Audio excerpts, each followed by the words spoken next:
বেগম রোকেয়া কি মুরতাদ ছিলেন? আজকে এই উত্তরটা আমি দেব না, উত্তরটা দিবেন আপনারা। আমি জাস্ট বেগম রোকেয়ার চিন্তা, তার দর্শন, তার দৃষ্টিভঙ্গি এবং তার লিখনী থেকে সে যে একটা রাষ্ট্র পরিকল্পনা করত, কল্পনায় একটা রাষ্ট্র ব্যবস্থা, বিশ্ব ব্যবস্থা সাজিয়েছিল, সেইটা আপনাদের সামনে প্রেজেন্ট করব। এতদিন আমাদের ইতিহাস, আমাদের মিডিয়া এবং আমাদের তথাকথিত বুদ্ধিজীবী অথবা আমাদের শিক্ষা সিলেবাস যে নারীকে নারী জাগরণের অগ্রদূত কিংবা রোল মডেল হিসেবে দাঁড় করিয়েছে, আজ আমি সেই মিথ ভেঙে কিছু কথা বলতে চাই। আজ আমরা মিলিয়ে দেখব বেগম রোকেয়া কি আসলেই এদেশের নারীদের জন্য স্বাধীনতার সুবাতাস বয়ে এনেছিলেন, নাকি আমাদের এই সাজানো গোছানো পরিবার প্রথা এবং সমাজ কাঠামোকে ভেঙে ধ্বংস করে দেওয়ার জন্য এক অ্যাটমিক বম হয়ে এসেছিলেন। ভিডিওর মূল আলোচনায় যাওয়ার পূর্বে আমি জাস্ট একটু কথা বলে নিতে চাই। এই ভিডিওটা হয়তো অনেক লম্বা হয়ে যাবে, কিন্তু একটু ধৈর্য ধরে পুরো ভিডিওটা দেখবেন। সাধারণত আমাকে যারা দেখেন, কোনো ভিডিও করার পর কিংবা কোনো ডকুমেন্টারি পাবলিশ করার পর আমি শেয়ার করতে বলা কিংবা ভিডিওটা সম্পূর্ণ দেখা, এই সমস্ত কথা আমি ওভাবে বলি না। বাট আজকে বলছি কারণ এই ভিডিওটা অত্যন্ত গুরুত্বপূর্ণ। কারণ এই শতাব্দীর পর শতাব্দী ধরে যে মানুষটাকে মহীয়সী হিসেবে আমাদের সামনে পরিচয় করিয়ে দেওয়া হচ্ছে, সেই মানুষটার বাস্তবতা সম্পর্কে, তার চিন্তা চেতনা সম্পর্কে আমাদের একটু ভালোভাবে জানা দরকার। বিশেষ করে ভিডিওর শেষ অংশটা আপনাদের জন্য খুবই জরুরি। কারণ ভিডিওর শুরুর দিকে আমি জাস্ট বেগম রোকেয়ার কিছু বইপত্র এবং তার দর্শন থেকে তার চিন্তা ভাবনাগুলো হুবহু কপি করেছি। কিন্তু শেষের দিকে গিয়ে আমি সেই পয়েন্টগুলো ধরে ধরে বাস্তবতার আলোকে খণ্ডন করেছি এবং দেখিয়েছি কিভাবে তার সেই আদর্শ আজকের সাজানো গোছানো সমাজটাকে ধ্বংস করে দিচ্ছে। তাই অনুরোধ রইল, অধৈর্য না হয়ে একটু সময় দিয়ে পুরো ভিডিওটা দেখুন। অনেক অজানা সত্য হয়তো আজ আপনাদের সামনে আসবে। আসুন এখন ইতিহাসে সেই অপ্রিয় সত্যগুলো উন্মোচন করতে শুরু করি।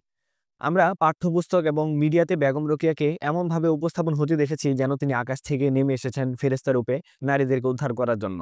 কিন্তু আমরা যদি আবেগের পর্দা সরিয়ে তার লেখা বইগুলোর দিকে একটু তাকাই, বিশেষ করে তার মতিচোর এবং সুলতানা স্বপ্ন অর্থাৎ সুলতানাস ড্রিম, এই বইটার দিকে তাকাই, তাহলে দেখব তার চিন্তার মূলে ছিল চরম পুরুষ বিদ্বেষ এবং ধর্মকে প্রতিপক্ষ বানানোর মানসিকতা।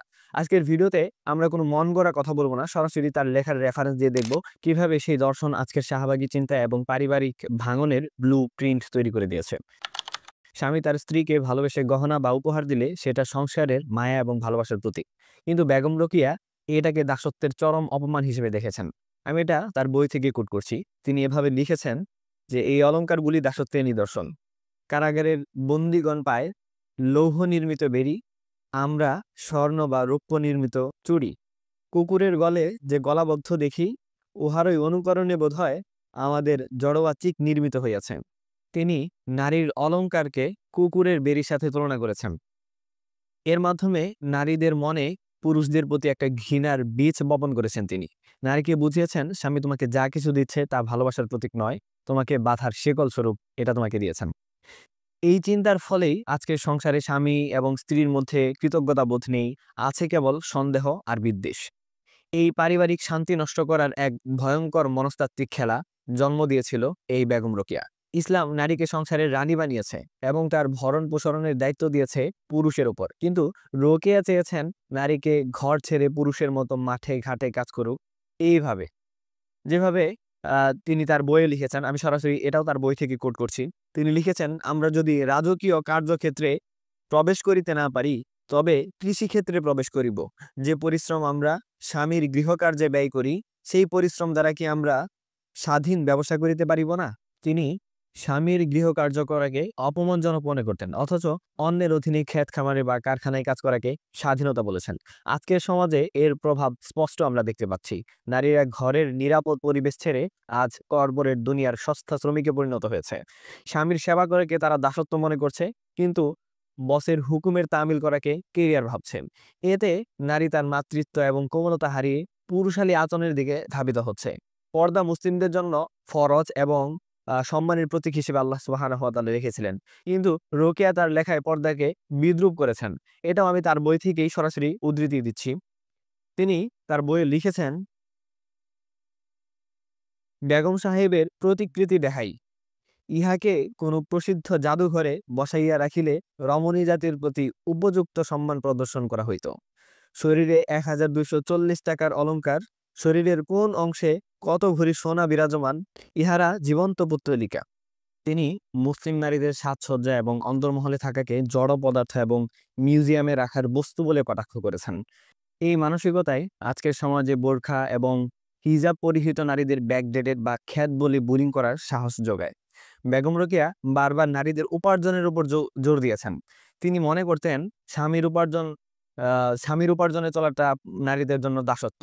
তিনি তার প্রবন্ধে লিখেছেন, আমরা স্বামীর অন্ন খাই বলিয়া তাহাদের প্রভু বলিয়া মানি। তাই তিনি নারীদের কেরানি, জজ কিংবা ম্যাজিস্ট্রেট হওয়ার স্বপ্ন দেখিয়েছেন। ইসলামের দৃষ্টিতে নারীর ভরণ পোষণের দায়িত্ব পুরুষের উপর ওয়াজিব এবং বাধ্যতামূলক। এটি নারীর জন্য সম্মান, দাসত্ব নয়। ইসলাম নারীকে বলেছিল, তোমাদের আয়ের কোনো টেনশন নেই, তোমরা রানীর মতো থাকবে। অথচ রোকেয়ার দর্শন নারীকে ঘর থেকে বের করে আজ কর্পোরেট দুনিয়ায় সস্তা শ্রমিকের কাতারে নামিয়ে দিয়েছে। আজ নারীরা বসের ধমক খাচ্ছে, পাবলিক প্লেসে ধাক্কা খাচ্ছে, 10-12 ঘন্টা খাটছে। এটাকে তারা নাম দিয়েছে স্বাধীনতা। রাজরানীর মুকুট ফেলে দিয়ে তারা আজ পুঁজিবাদের দাসীতে পরিণত হয়েছে। রোকেয়ার দর্শন নারীদেরকে তার সহজাত প্রবৃত্তি অর্থাৎ সফটনেস, মাদারহুড এগুলো থেকে বের করে দিয়েছে। বের করে জোর করে পুরুষের মতো আচরণ করতে শিখিয়েছে। ফলে সাইকোলজিক্যালি একজন নারী যখন একজন পুরুষের ভূমিকায় অবতীর্ণ হতে চায়, তখন তার ভিতরে এক ধরনের হরমোনাল এবং মানসিক দ্বন্দ্ব তৈরি হয়। আজকের যুগে নারীদের মধ্যে ডিপ্রেশন এবং একাকিত্ব এবং মাতৃত্বের প্রতি অনীহা তৈরি হওয়ার পেছনের মূল ভূমিকা হচ্ছে এই ফিলোসফি। তারা না হতে পারছে পরিপূর্ণ পুরুষ, না ধরে রাখতে পারছে তাদের নারীত্বের কোমলতা। ফলাফল ব্রোকেন ফ্যামিলি এবং সিঙ্গেল মাদারহুডের অভিশাপ। এই যে একটা বিষয় তাদের সামনে ধরা পড়েছে, এগুলো বেগম রোকেয়া নারী পুরুষের সমতা চেয়েছিলেন বলে আমাদের সামনে প্রেজেন্ট করেছেন। আসলে তিনি কি নারী পুরুষের সমতা চেয়েছিলেন, নাকি তাদের ভিতরে একটা দ্বন্দ্ব এবং প্রতিযোগিতা লাগানোর চেষ্টা করেছেন? সেটা যদি আমরা খুঁজতে চাই, তাহলে তার সুলতানের গল্প, সুলতানের স্বপ্ন কিংবা সুলতানাস ড্রিম নামে যে একটা পরিচিত লেখনী আছে, এই বই পড়লে আমরা এটা স্পষ্টভাবে দেখতে পারি। এখানে তিনি এমন একটা লেডিল্যান্ড বা নারী স্থানের কথা বলেছেন, যেখানে পুরুষদেরকে মর্দানা নামক একটা বন্দি ঘরে রাখা হবে, ঠিক যেমন করে নারীরা অন্তর্মহলে থাকতো, এবং পুরুষরা সেখানে ঘরের কাজকর্ম করবে আর নারীরা দেশ চালাবে। এই বিষয়টা আসলে আপনারা কিভাবে দেখছেন? এটা কি কোনো সুস্থ চিন্তার লক্ষণ? উত্তর হলো অবশ্যই না। এটি একটি রিভেঞ্জ সাইকোলজি বা প্রতিশোধ পরায়ণ মানসিকতা। তিনি এমন এক সমাজ চেয়েছিলেন যেখানে পুরুষরা হবে দাস আর নারীরা হবে প্রভু। আজকের সমাজে যে স্বামী স্ত্রীর মধ্যে ইগোর লড়াই, স্বামীকে প্রতিপক্ষ ভাবা এবং সংসারের বনিবনা না হওয়া, এইটার মূল দর্শন হচ্ছে এই আহ বেগম রোকেয়ার দর্শন। নারীকে শেখানো হয়েছে পুরুষের কাঁধে কাঁধ মিলিয়ে নয়, বরং পুরুষকে দাবিয়ে রাখতে হয়। ফলে সংসার এখন আর শান্তির নীড় নয়, বরং ক্ষমতার যুদ্ধক্ষেত্রে পরিণত হয়েছে। এতক্ষণ আমি পিডিএফ থেকে যা কিছু পাঠ করছিলাম, এটা ছিল তার প্রকাশ্য ভয়াবহতা। কিন্তু এর বাহিরেও তিনি এমন কিছু চিন্তা লালন করতেন যেগুলো লোকচক্ষুর আড়ালে থেকে গেছে এবং তিনিও লুকিয়ে ফেলেছেন। সেই বিষয়টা এখন আপনাদের সামনে তুলে ধরতে চাই। মুদ্রার উল্টো পিঠে আসলে কি আছে সেটা আপনাদের সামনে প্রেজেন্ট করতে চাই। বেগম রোকেয়া তার লিখিত একটা প্রবন্ধ স্ত্রী জাতির অবনতি, এই গ্রন্থটি সর্বপ্রথম প্রকাশ করেছিলেন নবপ্রভা পত্রিকায়। সেখানে তিনি ধর্ম সম্পর্কে অত্যন্ত আপত্তিকর কিছু কথা লিখেছিলেন। কিন্তু যখন 1905 সালে তিনি প্রবন্ধটি তার মতিচুর বইয়ের অন্তর্ভুক্ত করেন, তখন মুসলিম সমাজে তীব্র প্রতিবাদের ভয়ে তিনি সেই লাইনগুলো বাদ দেন। বেগম রোকেয়া মূলত মনে করতেন ধর্ম হলো পুরুষতান্ত্রিক এবং ধর্মই নারীকে ডুবিয়েছে। তার লুকিয়ে ফেলা সেই লেখাগুলো উদ্ধার করেছেন বাংলার প্রখ্যাত গবেষক আব্দুল মান্নান সৈয়দ। তিনি তার সম্পাদিত বেগম রোকেয়া রচনাবলী গ্রন্থে মূল পত্রিকা থেকে এই বিষয়গুলো কালেক্ট করেছেন এবং তিনি এইগুলোকে তুলে ধরেছেন আসলে এখানে তিনি কি লিখেছিলেন। চলুন গবেষক আব্দুল মান্নান সৈয়দের উদ্ধার করা সেই হারিয়ে যাওয়া লাইনগুলো একটু দেখে আসি আমরা। বেগম রোকেয়া সেখানে ধর্মের মূলে কুঠারাঘাত করেছিলেন। তিনি এখানে লিখেছেন যে, পুরুষরা ধর্মের দোহাই দিয়া আমাদিগকে অন্ধকারে বন্ধ করিয়া রাখিয়াছেন। ধর্মগ্রন্থগুলি পুরুষ রচিত বিধি ব্যবস্থা, ভিন্ন আর কিছু নহে। যাই হোক, বেগম রোকেয়ার দর্শন এবং তার দৃষ্টিভঙ্গি সম্পর্কে মোটামুটি একটা ধারণা আপনাদের হলো। এবার বাস্তবতার আলোকে এই বিষয়গুলো ধরিয়ে দিতে চাই, যা বেগম রোকেয়ার চশমায় ধরা পড়েনি।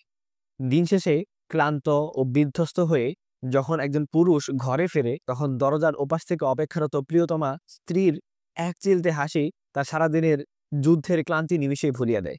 বেগম রোকেয়ারা এই হাসির মাঝে খুঁজে পেয়েছেন দাসত্ব, কিন্তু তারা যা দেখতে পাননি তা হলো প্রশান্তি, সাকিনা। যে প্রশান্তির কথা স্বয়ং আল্লাহ তাআলা নিজে বলেছেন, স্বামী স্ত্রীর সম্পর্ক কোনো চুক্তিনামা নয়, বরং এটি দুটি ভিন্ন সত্তার এক আত্মায় লীন হয়ে যাওয়া। আসুন একটু বিজ্ঞানের দৃষ্টিতে এই সম্পর্কের গভীরে একটু ডুব দিই। আধুনিক মনোবিজ্ঞান বলে মানুষের মস্তিষ্কে অক্সিটোসিন নামক একটি হরমোন আছে, যাকে বলা হয় লাভ হরমোন বা বন্ডিং হরমোন। যখন একজন স্ত্রী তার স্বামীর বুকে মাথা রাখেন কিংবা স্বামী যখন আবেগে স্ত্রীর হাতটি আলতো করে ধরেন, তখন উভয়ের মস্তিষ্কে এই হরমোনের বন্যা বয়ে যায়। এটি নিরাপত্তা এবং আস্থার অনুভূতি তৈরি করে। বেগম রোকেয়া বা পাশ্চাত্য নারীবাদ শিখিয়েছে নিজে আয় করো, কারো উপর নির্ভর করো না। অথচ সাইকোলজি বলছে ইন্টারডিপেন্ডেন্স বা পারস্পরিক নির্ভরশীলতা। এটা মানুষের মানসিক স্বাস্থ্যের জন্য অপরিহার্য একটা বিষয়। একজন নারী যখন অনুভব করেন যে তার একজন স্বামী আছে, যে স্বামী তার সুরক্ষাদাতা, তখন তিনি যে মানসিক নিরাপত্তা পান, তা কোনো কর্পোরেট অফিসারের জাঁকজমকপূর্ণ কোনো পদ কখনোই তাকে দিতে পারে না। স্বামী-স্ত্রীর সম্পর্কের সবচেয়ে সুন্দর দিক হলো একজনের মন খারাপ হলে অন্যজনের পৃথিবী অন্ধকার হয়ে যাওয়া। কল্পনা করুন, স্বামী কোনো কারণে হয়তো খুব হতাশ, হয়তো ব্যবসায় ক্ষতিগ্রস্ত হয়েছেন অথবা অফিসে অপমানিত হয়েছেন। তিনি যখন বাসায় আসেন, স্ত্রী কিন্তু লজিক দিয়ে কথা বলেন না। তখন স্বামীর মাথায় তিনি হাত বুলিয়ে বলেন, "তুমি চিন্তা করো না। আল্লাহ আমাদের সাথে আছেন। আমরা ডাল ভাত খেয়ে বেঁচে থাকবো। তবুও আমি তোমার পাশে আছি।" এই যে আশ্বাস, এই যে তোষামোদ, এটা কি দাসত্ব? মনোবিজ্ঞানীরা একে বলেছেন ইমোশনাল কো-রেগুলেশন, অর্থাৎ একজনের শান্ত উপস্থিতি দিয়ে অন্যজনের অস্থিরতা কমিয়ে আনা। এই ভালোবাসার শক্তি এত প্রবল যে একজন ভেঙে পড়া পুরুষকে পুনরায় আবারও নতুন করে দাঁড়িয়ে উঠতে শক্তি যোগায়। বেগম রোকেয়ার দর্শনে এই মমতা নেই, সেখানে আছে কেবল অধিকার আদায়ের দুঃখ চিৎকার। বেগম রোকেয়া তার দর্শনে তিনি তুলে ধরেছেন যে স্ত্রীকে যখন উপহার দেওয়া হয় সেটা নাকি কুকুরের গলায় বেরি পড়ানোর মতো। এটা কি ভয়ঙ্কর এবং নিষ্ঠুরতম উদাহরণ হতে পারে সেটা একটু আপনারাই ভেবে দেখুন। একজন স্ত্রী যখন হাড়ভাঙা পরিশ্রম করে নিজের শখের জিনিসগুলো বিসর্জন দিয়ে স্ত্রীর জন্য একটা গহনা বা শাড়ি কেনেন, তখন তার মনে স্ত্রীকে দাসী বানানোর কোনো চিন্তা থাকে? অবশ্যই না।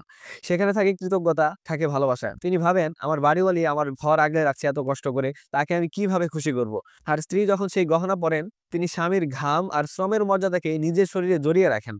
এটি ব্যাজ অফ অনার, অর্থাৎ সম্মানের প্রতীক। এটা কোনো শিকল নয়। এই সূক্ষ্ম রোমান্টিকতা পাশ্চাত্য বস্তুবাদী দর্শনে অন্ধ রোকেয়া বুঝতে পারেনি। ইসলাম স্বামী স্ত্রীকে বলেছে একে অপরের পোশাক। পোশাক যেমন শরীরকে ঢেকে রাখে, শীত গ্রীষ্ম থেকে বাঁচায়, সৌন্দর্য বাড়ায়, স্বামী স্ত্রীও ঠিক তাই। পোশাক যেমন শরীরের খুঁত ঢেকে রাখে, একজন স্ত্রী তার স্বামীর এবং স্বামী তার স্ত্রীর হাজারো ভুল ত্রুটি সমাজের সামনে গোপন করে রাখেন। শীতের রাতে পোশাক যেমন উষ্ণতা দেয়, ঠিক তেমনি জীবনের কঠিন সময়ে স্বামী স্ত্রী একে অপরের সাহস হয়ে দাঁড়ায়। আজকে নারীবাদ আমাদেরকে শেখায়, স্বামীর দোষ হলে তাকে ডিভোর্স দাও, মামলা করো। আর আমাদের শাশ্বত পারিবারিক মূল্যবোধ শেখায়, ও একটু রেগে আছে, আমি একটু চুপ করে থাকি, পরে হয়তো ভালো করে বুঝিয়ে বলবো। এই যে স্যাক্রিফাইস বা ছাড় দেওয়া, এটা আসলে কোনো দুর্বলতা নয়, এটাই হচ্ছে ভালোবাসার সর্বোচ্চ শক্তি। একে অপরের জন্য জীবন দিয়ে দেওয়ার মানসিকতা এই ছোট ছোট স্যাক্রিফাইস গুলো থেকেই তৈরি হয়। বেগম রোকেয়া বা আজকের নারীবাদীরা প্রেম ভালোবাসাকে দেখিয়েছেন এক ধরনের পাওয়ার গেম বা ক্ষমতার লড়াই হিসেবে। তার দর্শন হলো, পুরুষ যা পারে আমিও তা পারবো। পুরুষ আমাকে কেন খাওয়াবে? আমি কি ভিখারি নাকি? এই ইগোর লড়াই ভালোবাসাকে আসলে হত্যা করে ফেলে। প্রেম তো সেখানেই যেখানে স্বামী বলে, তোমার কিচ্ছু করার দরকার নেই, আমি তো আছি। আর স্ত্রী বলে, তুমি সারাদিন খেটেছ, এখন একটু বিশ্রাম নাও, আর পরিশ্রম তোমাকে করতে হবে না, আমি তোমার যত্ন করে দিচ্ছি। এই যে সেবা, এই যে যত্ন, এই যে মায়া, এগুলো কোনো কারখানায় তৈরি হয় না। এগুলো কোনো বই পড়ে পাওয়া যায় না। এগুলো আমাদের ডিএনএ তে থাকে। এগুলো আমাদের ফিতরাতের সাথে গেঁথে দেওয়া বিষয়।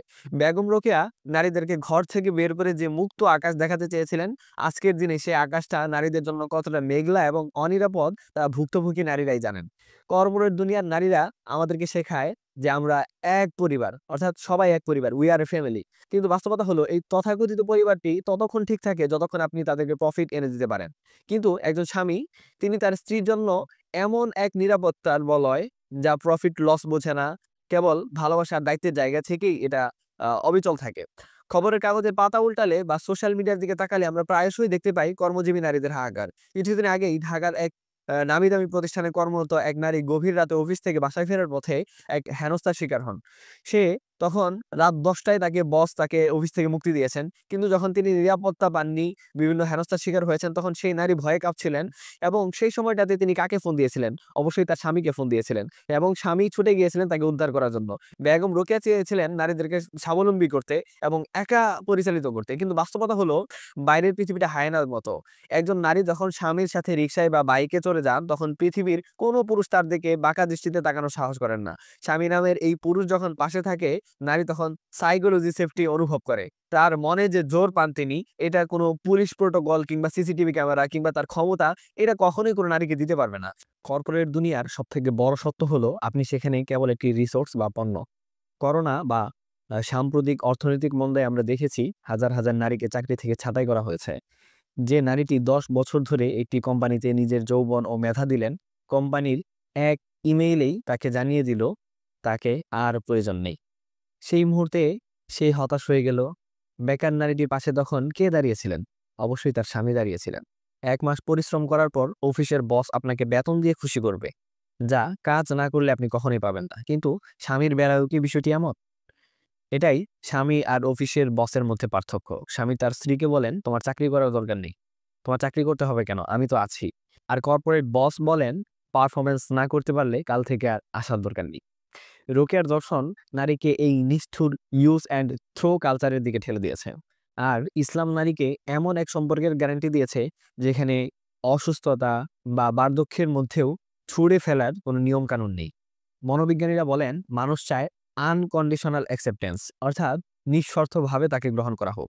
কর্পোরেট বাস্তবতা হচ্ছে অফিসে একজন নারীকে প্রতিনিয়ত নিজেকে প্রমাণ করতে হয় তার পারফরমেন্সের মাধ্যমে। তাকে পরিপাটি থাকতে হয়, মেকআপ করতে হয়, মেয়েকে হাসি দিতে হয়, বস এবং ক্লায়েন্টকে খুশি রাখতে নিজের ইমোশনকে চেপে রাখতে হয়। এটাকে সাইকোলজিতে বলা হয় ইমোশনাল লেবার, যা নারীদের ডিপ্রেশনের এক অন্যতম কারণ। অথচ স্বামীর বেলায় বিষয়টি কিন্তু ভিন্ন।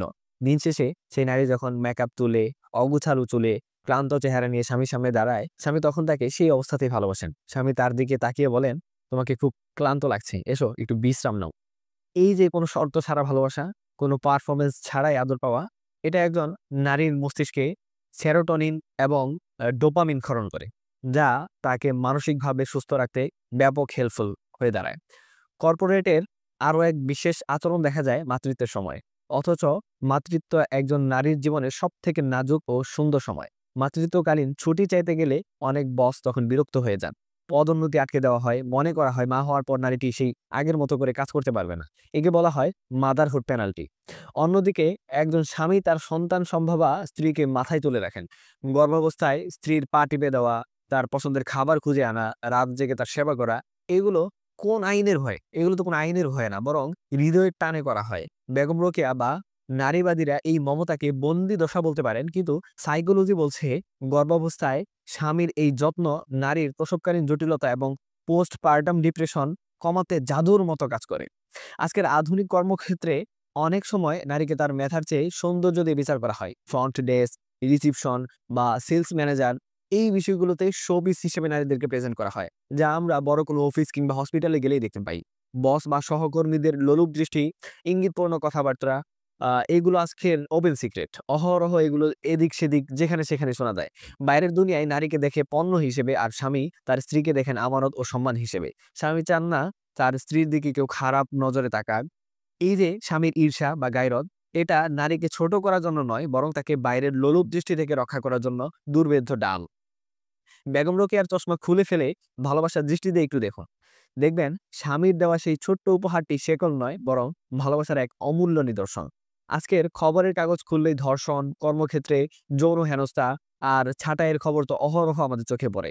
এই অনিরাপদ জঙ্গলে বেগম রোকেয়া নারীদেরকে স্বাধীনতার নামে ঠেলে দিতে চেয়েছিলেন। অথচ আল্লাহ তাআলা নারীদেরকে দিয়েছেন জান্নাতি প্রশান্তি, স্বামীর বুকে ঘরের নিরাপদ আশ্রয়ে। কর্পোরেট দুনিয়ার এসি রুমের ঠান্ডা বাতাসের চেয়ে স্বামীর গায়ের ঘাম মাখা আলিঙ্গন একজন নারীর জন্য হাজার গুণ বেশি নিরাপদ এবং স্বস্তিদায়ক।